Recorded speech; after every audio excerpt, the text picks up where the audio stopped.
Kimbang TV. Suivez-nous sur YouTube et tapez la Solo Kimbang TV.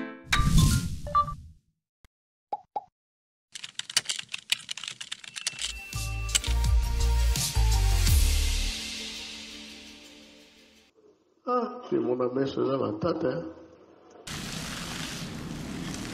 Solo c'est solo batata ba mama mikolo ezali kokende basanza ezali kokende pe bambula ezali kokende ndenge lobaki tata mokonzi ya bule ete tobandeli à zéro tozali na tango ya turbulence période oyo ezali ya koningana ndenge tozomona ete bato balingani bato babandi koloba bato babandi koganga oyo baza kofinga oyo baza koseka bazali koseka oyo bazocola papa bazali kocola biso moko tocomprendre tokita na motuka te tozala kaka na kati ya motuka mpo tokóma na ye elongo na destination wana mpasi motunga malobi tozali bana ya mapamboni ntango ezali ya tata molimo mosantu yeme tata molimo mosantu azali kotambwisa biso yo mwana tata Simon Kimbangu ndenge yeme alobi Bibangi ya Nzambe ezali nini?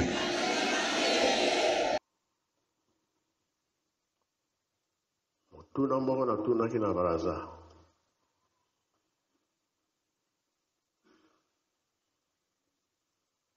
Oyo ezalaki pasi na bato.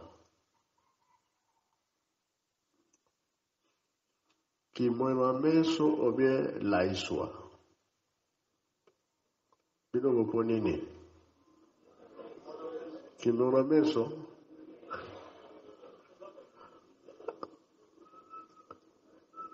Kimwema meso laisine. Omona na miso. Soki Nzambe alakisi position na yo nyonso ndenge ozalaka ondimi na yo mpe ondimi te bokondima kaka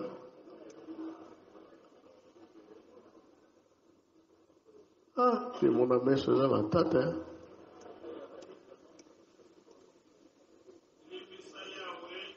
Kinshasa ye Nzambe batindaka ye te ndenge bobongisa na bilaka na bino po ete komona kimwana meso ese tozali kobongama mabaku mikolo nyonso sikoyo ozokufa na miso ese kosepela malamu kutu ndayiswa po biso nyonso tokufi elongo boyo bakosekwa basekwi na bango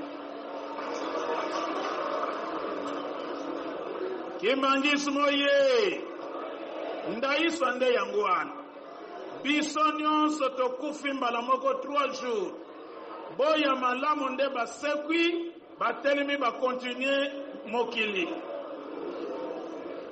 kimona meso tango gere yaka pase yaka yo kotelema yeba kososola malamu avant koloba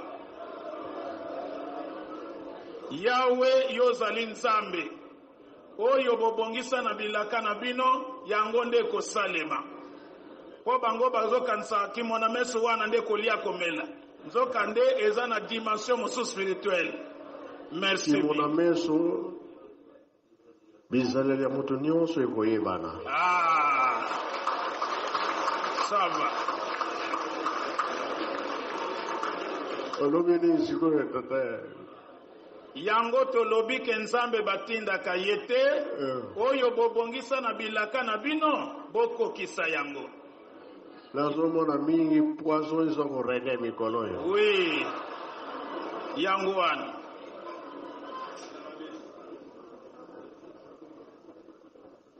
Bayimishota musala usalaka poison na kabato kimona meso. Voilà. Yo lingi la yo sobi kimona meso.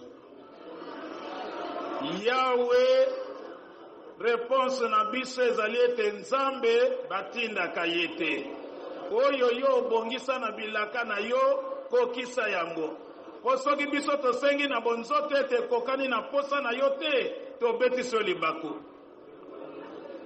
po ya misatu kolo Yesu aza na nzela aya kosukisa makambo nyonso yango wana tozoloba ete tobongama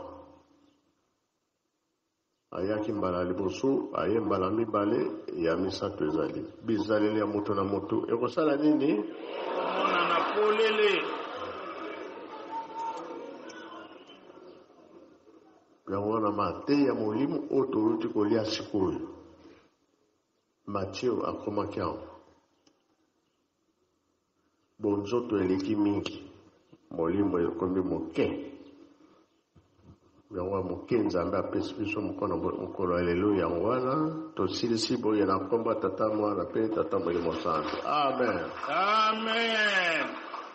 Merci batata bamama bandeko balandi tobuti tomoni oyo eleki ya solo soki bolandaki biso malamu na mikro ya bino ndeko mama Fifi Ndongala na lisungi ya papa na biso Alfonso kuna na mboka ya Kinshasa. Botikala malamu nde tomonani na mbala nsima. Merci et au revoir. Suivez-nous sur YouTube et tapez Solo Kimbong TV.